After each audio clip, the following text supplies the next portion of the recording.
Zer moduz hartu zaituzte? Oso ondo. Herriska honetan jendea oso abegikorra da. Ez da alderdi horretan bezain serioa. Eta non biziko zara? Mediku gehiago bada hor? Bai, inguru honetan 2 mediku eta 2 erizain gaude.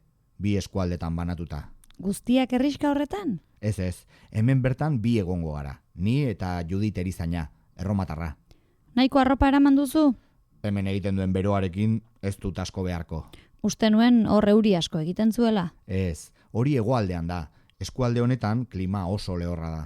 Eta etxeak erosoak aldira. Beno, ez dakit. Hemengo etxeak lastozko txabolak dira. Baina oraindik ez naiz barura sartu. Beno, zu ohituta zaude horrelako tokietan. Iazko oporretan ere, txaboletan lo egiten zenuten bonbain.